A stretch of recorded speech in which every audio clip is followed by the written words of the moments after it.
Parfois cynique, parfois confiant, mais jamais complaisant. Francis Gosselin. Sophie, bonjour. Bonjour, on Francis. termine l'émission ensemble. Drôle de scène ce matin à l'antenne concurrente chez Patrick Lagacé. Guillaume Lemaitre-Vierge était son invité. C'était bizarre. En fait, le mot qui revient le plus souvent, c'est le mot malaise. Et là, tu vas voir, je vais faire extrêmement attention au cours des prochaines minutes. Je vais tourner ma langue cette fois dans ma bouche avant de parler. Je vais enfiler des gants blancs et je vais marcher sur des œufs, les trois en même temps. Pourquoi? Parce que je pense qu'il faut pas frapper un homme qui est à terre. Et ce que je sens chez Guillaume Lemaitre-Vierge aujourd'hui, où il est beaucoup dans l'actualité, mais depuis quelques semaines, depuis quelques mois, depuis quelques années, c'est quelqu'un qui est en détresse. Et je pense qu'il faut faire extrêmement attention. Depuis un bon moment maintenant, à chaque fois qu'on voit le nom de Guillaume Lemaitre-Vierge, il y a le mot décousu ou malaise à côté.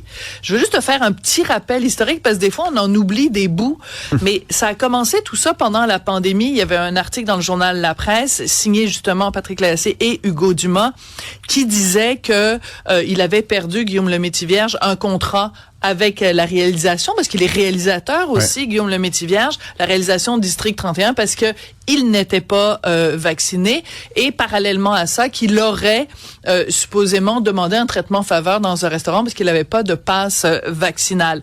Guillaume Lemaitre-Vierge, à l'époque, avait dit non, c'est pas vrai, poursuivait le journal La Presse pour 1,8 million, qui est quand même un montant assez énorme. Finalement, ça s'est réglé à l'amiable, mais ça, c'est là que ça a commencé.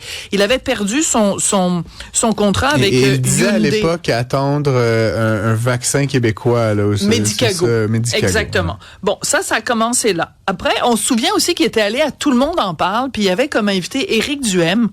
Et là, Guillaume Lemaitre-Vierge avait créé encore un malaise en parlant à la place d'Éric Duhaime.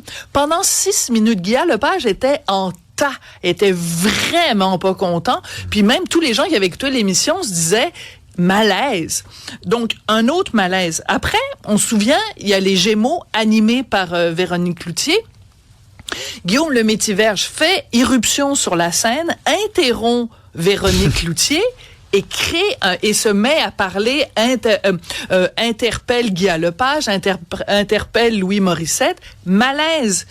Après, évidemment, il y a eu l'affaire du boulot où il a fait une vidéo de lui devant un arbre qui portait le mot en haine que personne prononce.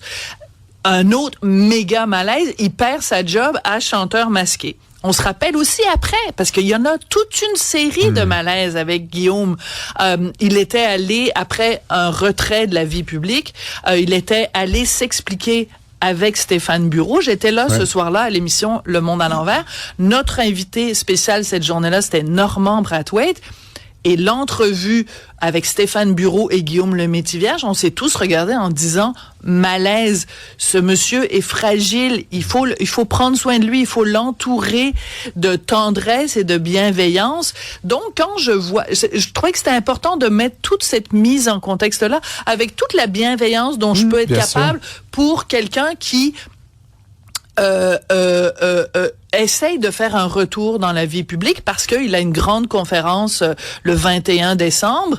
Il va parler pendant 4 heures, il va répondre aux questions des gens et je pense qu'il est en ce moment en train de donner toutes sortes d'entrevues pour réclamer un retour sur la place publique.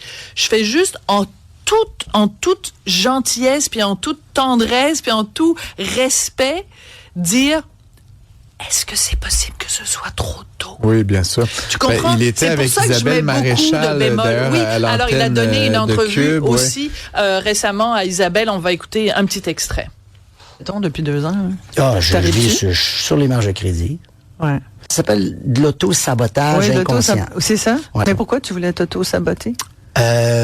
C'est peut-être parce que je jouais une game depuis trop longtemps avec laquelle j'étais moins à l'aise. Je voulais pas créer l'angoisse que ma femme, que mes enfants ont eu, payer plus cher que quelqu'un qui aurait fait un crime grave. Toi, tu trouves que tu as payé trop cher? Ben, trop cher. Je vais te reposer la question. Tu as perdu tous tes contrats. Là, je vis avec des économies parce que j'ai investi dans l'immobilier, puis j'ai acheté des terrains, puis ces terrains-là ont pris de la valeur. Je suis capable de les revendre puis faire un peu de profit avec. Alors, c'est ça qui est particulier avec Guillaume Lemaitre-Vierge, c'est que sur certaines affaires, il a parfaitement raison. Il a parfaitement raison de dire qu'il a payé beaucoup trop cher, qu'il a payé un prix beaucoup trop élevé par rapport à la faute qu'il a commise ou pas. Qui était plus une faute de goût qu'un crime, là, au voilà, sens... parce qu'on le voit quand même, il y a plein de gens dans la scène publique au Québec au cours des dernières années qui ont fait des affaires beaucoup plus graves que Guillaume Lemaitre-Vierge. Et qui ont réussi leur retour. Ouais. Tu comprends? Donc, moi, je trouve que ça, c'est intéressant. Puis, il a raison sur ces choses-là, Guillaume Lemaitre-Vierge. Et Dieu sait le nombre de chroniques que j'ai écrites dans le Journal de Montréal, le Journal de Québec pour prendre sa défense. Là, la seule chose que je vois en ce moment, c'est quelqu'un qui tente de faire un retour, puis je lui souhaite tout le bonheur du monde avec sa conférence de dimanche, le 21 décembre. Je pense qu'il devrait peut-être mettre un haut-là sur les entrevues qu'il donne. Oui, Olivier? J'étais notamment là, puis c'est moi qui ai fait ce clip-là. Okay? On a senti aussi en studio, tu parles de avec malaise. Isabelle. Oui, avec Isabelle. Tu parles de malaise. Il y avait un malaise aussi. On sent encore qu'il est dans ses vieux démons. Oui. On sent, tu parles que c'est peut-être trop tôt, là. En effet, on le sent, on l'a senti à travers ses propos. Il y a encore des choses qui, aujourd'hui, on peut pas vraiment dire ce qu'on pense, hein. Tu sais, c'était toujours des petits trucs, des petites flèches par rapport à ça. Puis quand il dit dans l'extrait, c'est un très bon montage que tu as fait, Olivier, dans l'extrait de l'entrevue avec Isabelle Maréchal. Vous pouvez retrouver l'entrevue au complet, d'ailleurs, sur le site de Cube. À un moment donné, donc on l'a vu dans l'extrait, il dit, tu sais, je me suis auto-saboté. C'est un auto-sabotage inconscient parce que j'étais tannée de jouer la game. On n'a jamais vraiment compris quelle était cette fameuse game. Ouais. Donc, je pense que le meilleur conseil qu'on peut donner en ce moment à Guillaume Lemaitre-Vierge, c'est peut-être de prendre un pas de recul, de continuer à prendre soin de lui. Ouais, c'est ça, effectivement. En toute amitié, je sais pas si c'est pas trop tôt. Je t'entends et je partage ton diagnostic, Sophie. Merci beaucoup d'avoir été avec nous. Puis évidemment, on va souhaiter la meilleure des chances à Guillaume Lemaitre-Vierge. Je voulais évidemment saluer toute l'équipe là qui a aidé à la production de l'émission d'aujourd'hui. Oli, Alexandre Moraville-Ouellette, évidemment, Jean-Philippe et Sébastien, mais tout particulièrement Maximile Sayer. On a eu une grosse première heure et demie avec la démission de Christian Dubé. Donc merci à tous et à toutes. On se retrouve demain pour la dernière. Débat, opinion et analyse. Kid.